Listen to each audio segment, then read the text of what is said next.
very much, everyone. Wow, what a welcome. Good morning, everybody. Are you ready for this?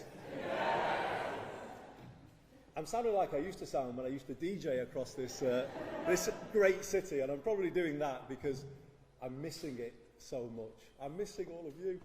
I am missing all of you, missing this place, the people. You were just brilliant to me in my 9 years as mayor. I could not have asked for better backing. You were there at my back all the way through, and I will never forget what this place did for me. It's been such a wrench to leave that I've had to get special permission from what people in Westminster call my Manchester clothes. I've had to get special permission to wear them this morning. Sorry, Kemi, about that. However, I have bowed to public pressure on one front. I have bought some new running shorts.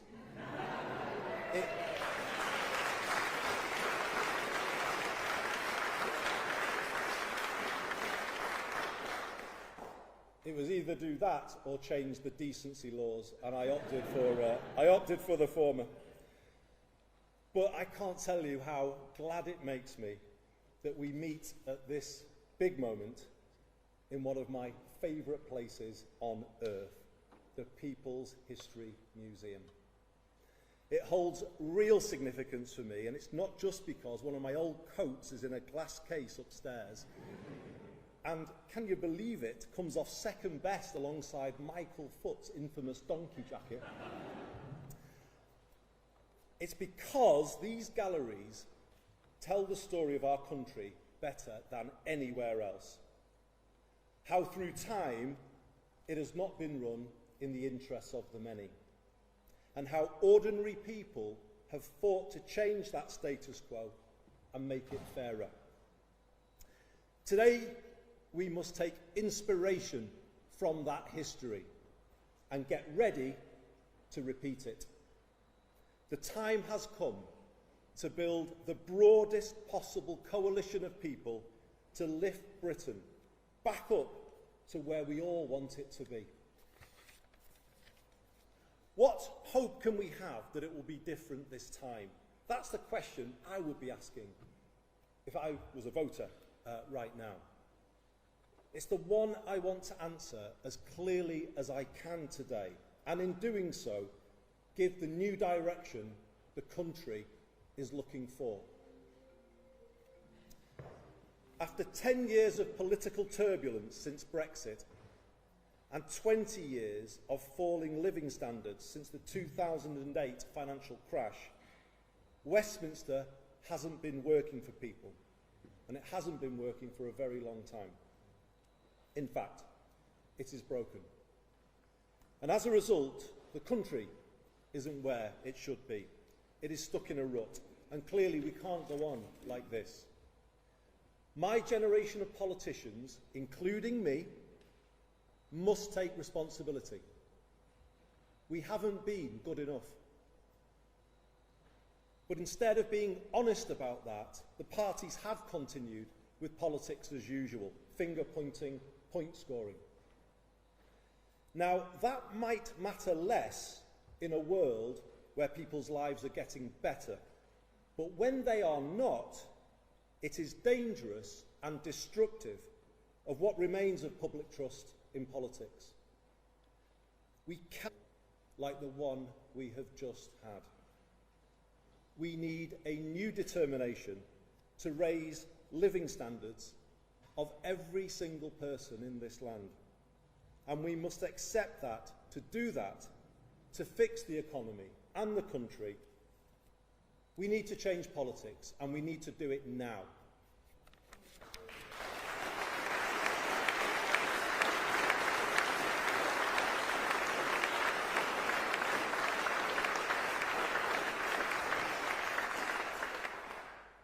So let me state my clear intention as I put myself forward. True to the motto of this city, I am going to do things differently. I am going to break with the more of the same approach that has got us here. I am going to give Britain the circuit breaker it needs. By building a more collaborative politics in Westminster, by taking power out of the centre and putting it in the hands of the people and places who can use it best. And in so doing, creating a new sense of agency, possibility and hope flowing around the country. We will make politics work for you and the place where you live. I know it can be done because we have done it here. When I started as Mayor in 2017, we set about building a new approach, a new politics based on the exact opposite of the Westminster approach. Place first, not party first. Problem solving, not point scoring. Long term, not short term. A decade on, it's incredible how much we've been able to achieve by working together instead of fighting against one another. The Greater Manchester Way is based on strong partnership between all sectors, public, private, community, voluntary, academic, faith, and our trade unions. We ask everyone to face the same way and then pull in that same direction together. Let me give you an example. When we realised the last Conservative government had done something significant by introducing 45-day work placements for young people linked to T-levels, we set ourselves the mission of finding one for every young person who wanted one. Over the course of last year, we rang round our businesses in the city region and with the help of hundreds of companies delivered our goal of 1,000 extra work placements.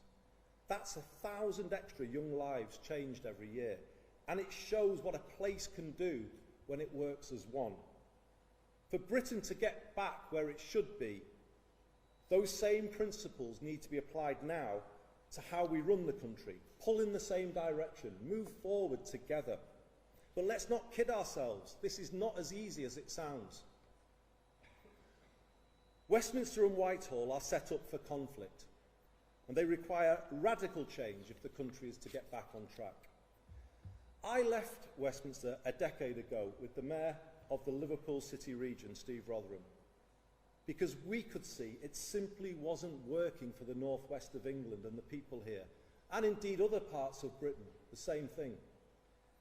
The Parliament I returned to on Monday is full of good people, many of them here in the audience today, members of Parliament who've joined us. And they are working hard every day, trying to do the right thing for the places that they represent. But it's hard, it's too hard for them to make change. Why? Because power is not in the hands of those places that they represent, but held by an insufficiently accountable, outsourced state. We are one of the most over-centralised countries in the world. And worse, that over-centralised heart of the country is not pulling in the same way, but in different directions. That is the reality of Westminster now, both within our parties and between them, and between the departments of Whitehall. I'll be honest, I was worried about what I found on my return last week. It is a more fragmented, disjointed place than the one I left. And frankly, unhappier. I will work hard to change that culture, leading from the front and showing how things can be different. Letting MPs be authentic representatives and not using the whip system to create fear or close down debate.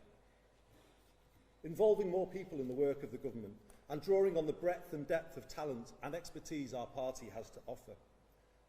While the political direction I set is not up for negotiation, I will build an inclusive team at the very highest level so that all parts of the party and the country can see themselves reflected and represented in it. And may I say, I will not announce those decisions on appointments certainly not today, and indeed not until the end of this process. So until then, feel free to discount the wild speculation in circulation. Message for the back of the room there. Good morning, Mr. Mason.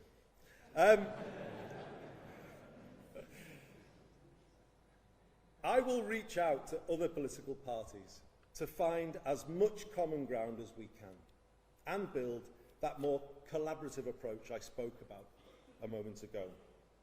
So, a greater sense of unity in Parliament will then allow us to give a clearer sense of direction to Whitehall.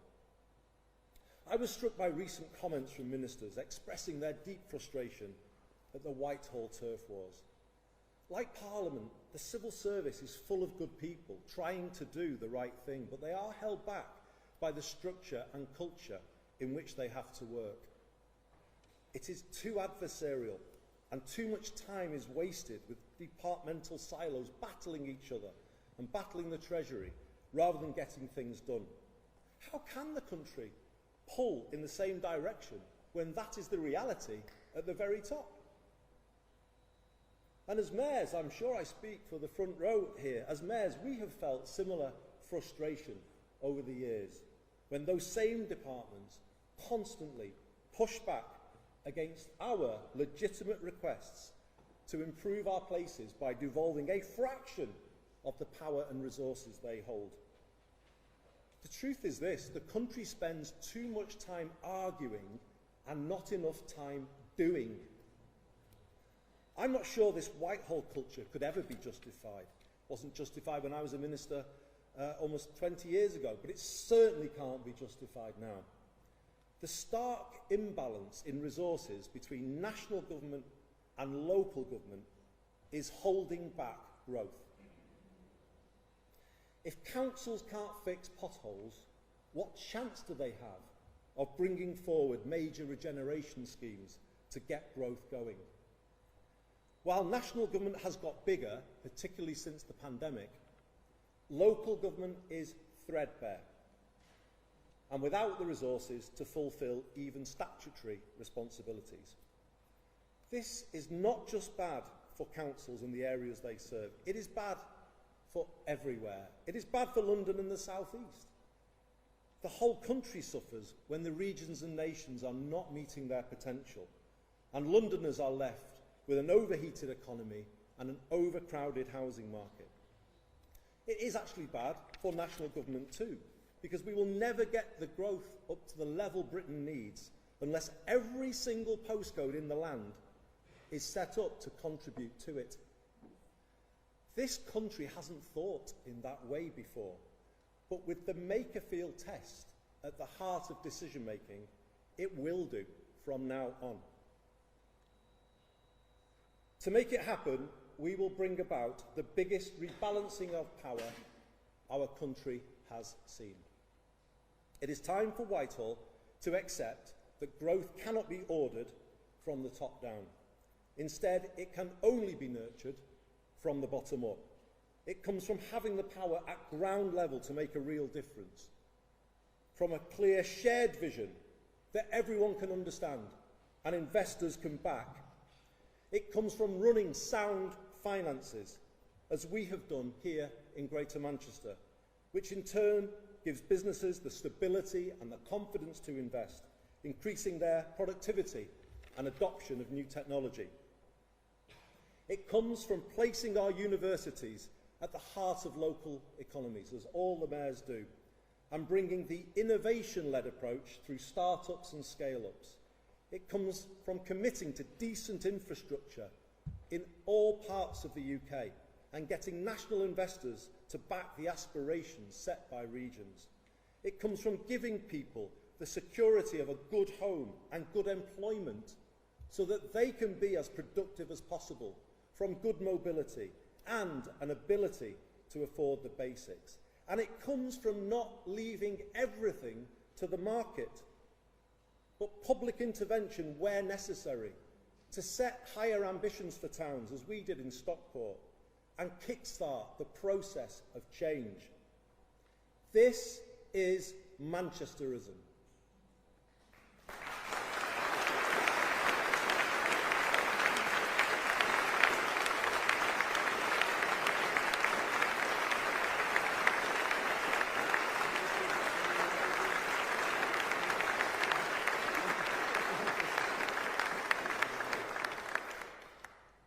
even saw the Mayor of Liverpool clapping at that.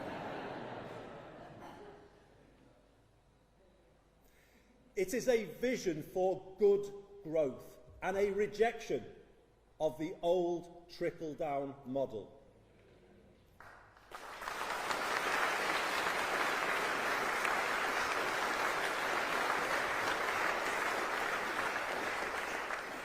And like the ideas this museum celebrates, which grew here and changed the country, so all parts of the UK should now be given the chance to develop their own version of the same, focusing on the things that matter most to them. Good growth in every British postcode.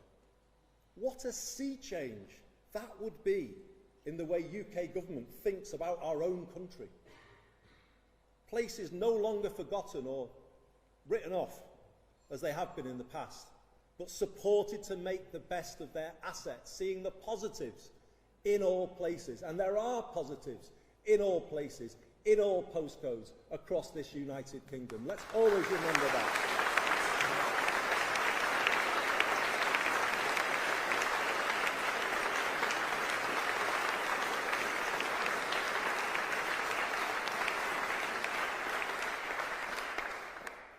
Powers for our rural economies to address issues specific to them, like inadequate transport. Powers for areas undergoing industrial transition, like Port Talbot, Scunthorpe and Aberdeen. Powers for our proud coastal towns to reimagine themselves for the 21st century. And yes, more powers for London too, over education and housing, so that London can do more for itself and remain the world's greatest capital city. And you heard that here from Manchester.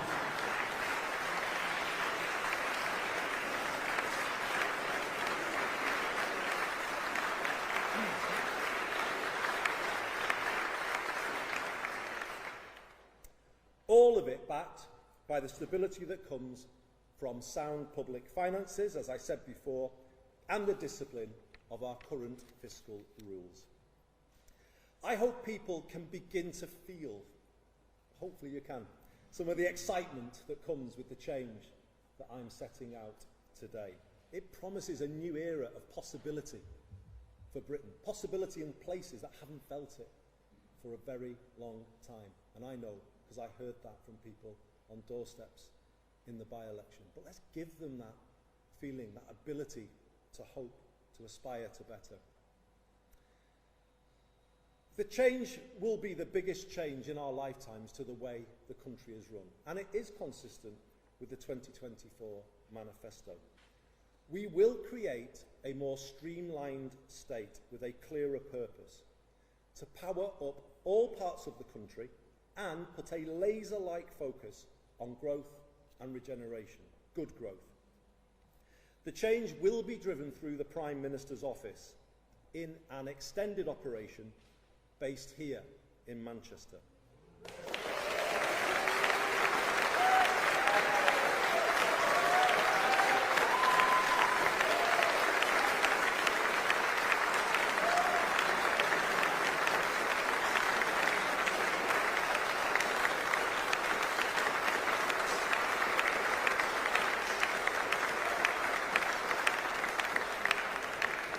But here's the important thing.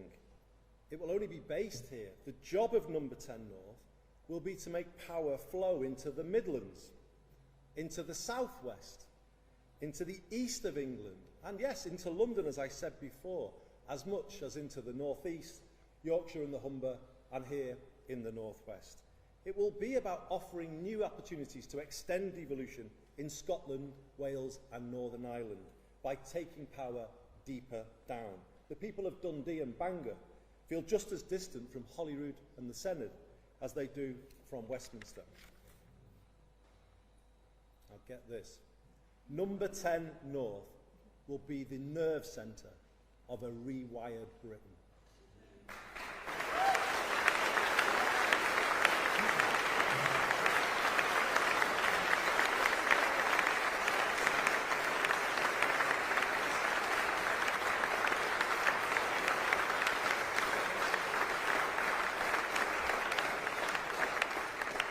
It will be the conduit through which we redistribute power and resources across the UK. It will coordinate all parts of government at national and local level to agree a long-term economic strategy and help all places set new growth ambitions. It will be given a mission to strive for equivalent living conditions in all parts of Britain, borrowing from the German Basic Law. It will make place-based collaboration the new operating principle for UK PLC, requiring all government departments and agencies to support strategic and local authorities with staffing and resources. And let me say this very directly.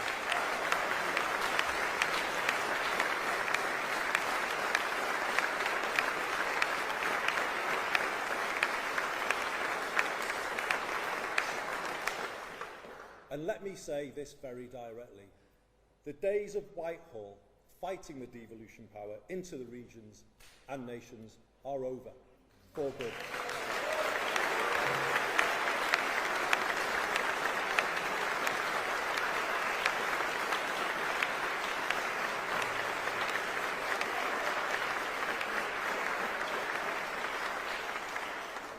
I have had 10 years of fighting the Whitehall machine, blocking this place's progress, the progress of people here, and I am simply not prepared to accept the same for any area coming after Greater Manchester. The whole of Whitehall will now be required to get behind our places and work together with them to make quicker, more joined-up decisions. Ours will be a 10-year mission to raise living standards across the land. To do this, Number 10 North will support the regions on 3 clear tasks: reform of essential utilities, reindustrialisation, and the regeneration of places. On utilities,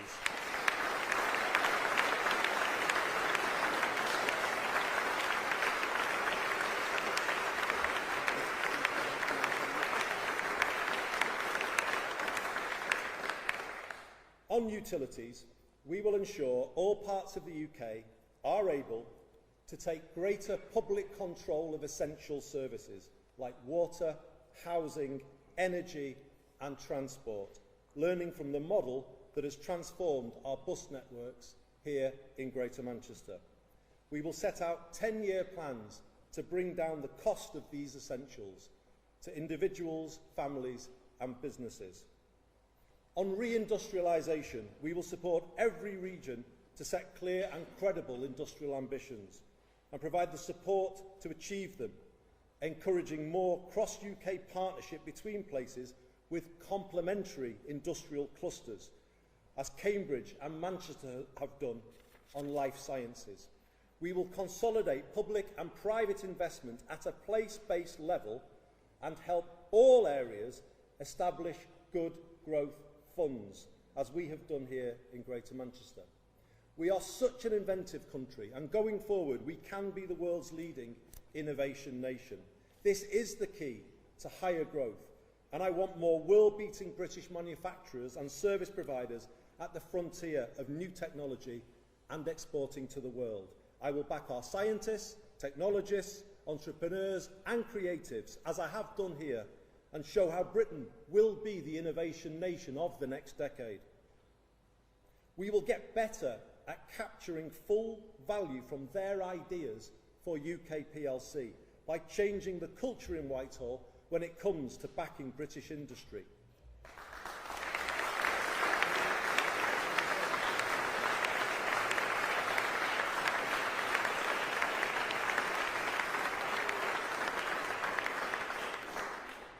For too long, UK public procurement policy has been based on chasing cut-price deals around the world, rather than helping our own British-based suppliers become more stable and competitive.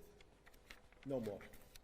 From here on, every pound raised from taxpayers will work harder for them, and that approach will apply fully to the Defence Investment Plan. We will make sure that all eligible public contracts are subject to proper social value weighting.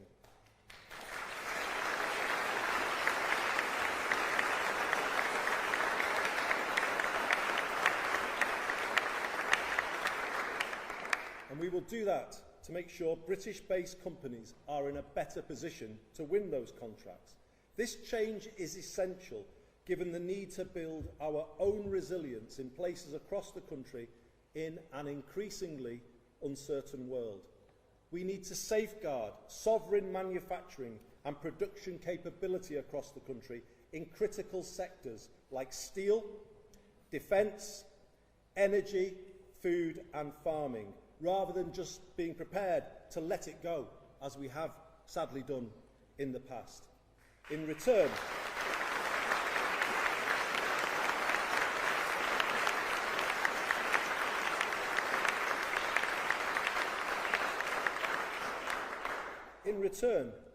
we will recycle maximum benefits for our communities and our residents. For instance, by requiring a much greater supply of 45-day work placements and apprenticeships for young people.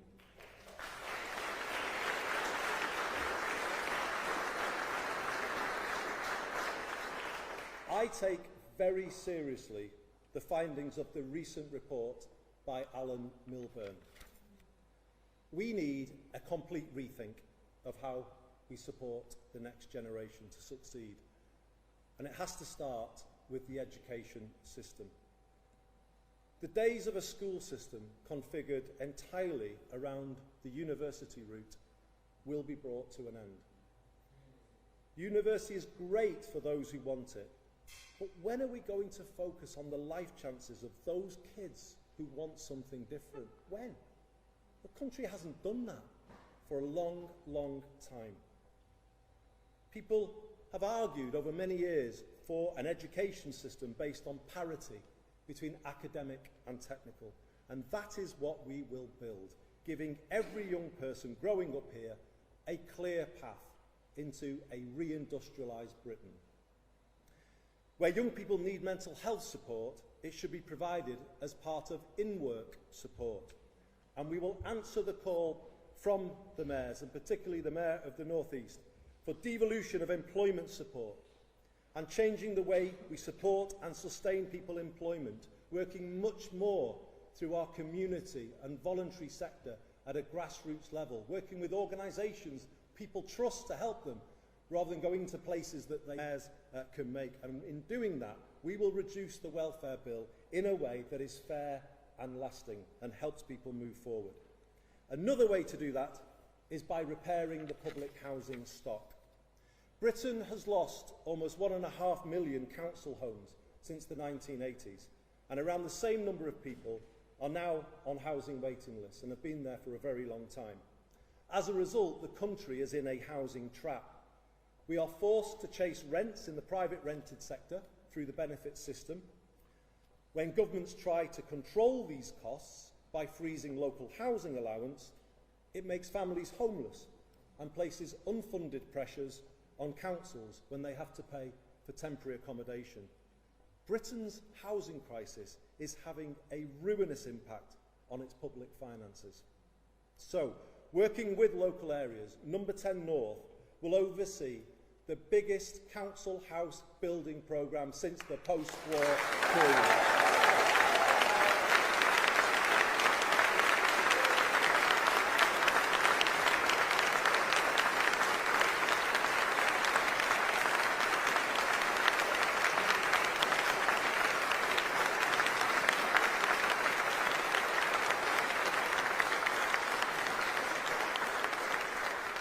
We will use public land, vacant public land, to reduce costs. Let me just take you back to when I grew up here in the 1970s, and Steve Rotherham and I have written about this in a certain book.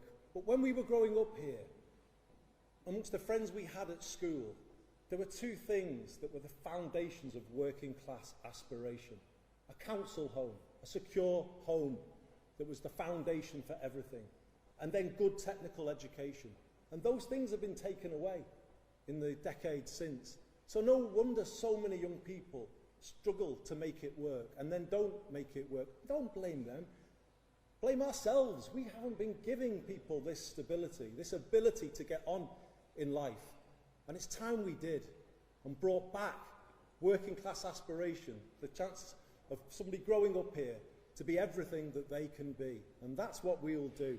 And also make this a city where no one has to leave to get on in life, or any of the other cities represented here today. That's what this new era is going to be all about.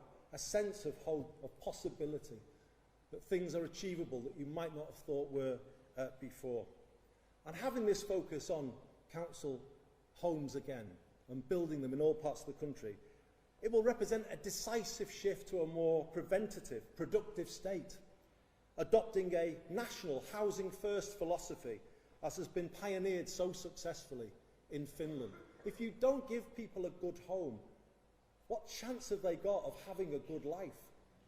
What chance of making the health service sustainable if people are not living in good accommodation or getting a good education for kids? Everything starts with a good home, and this country finally has to put that at the top of its priority list.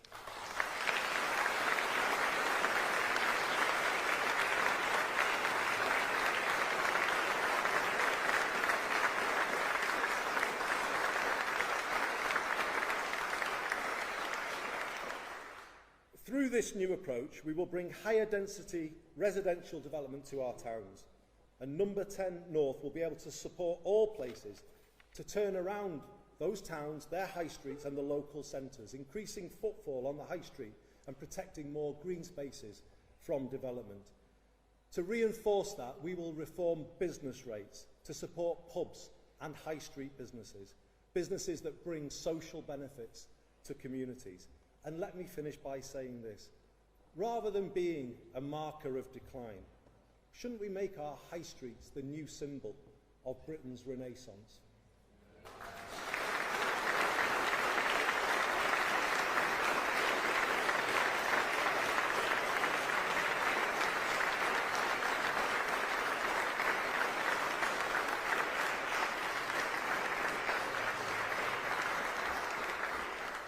Ours is a 10-year mission to raise people's living standards.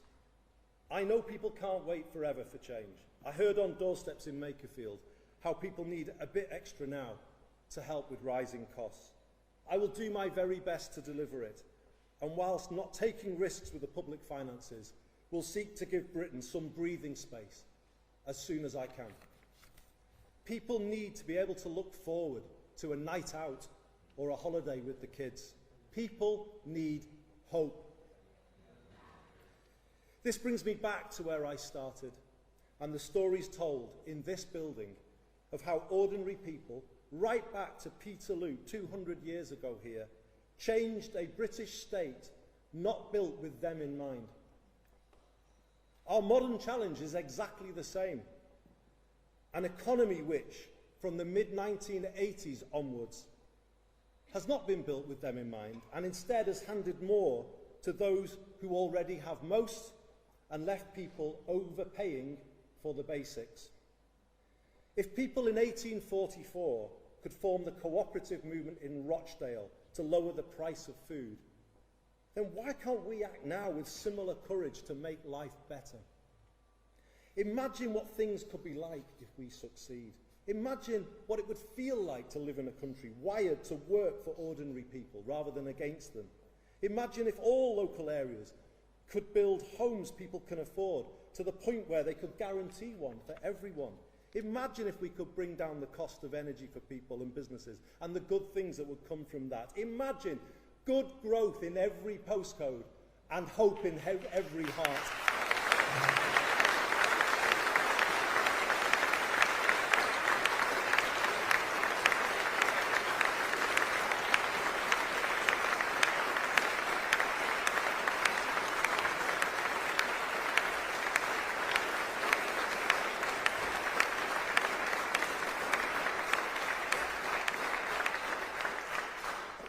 Say it again. Imagine good growth in every postcode and hope in every heart. Well, imagine no more. Let's make it happen.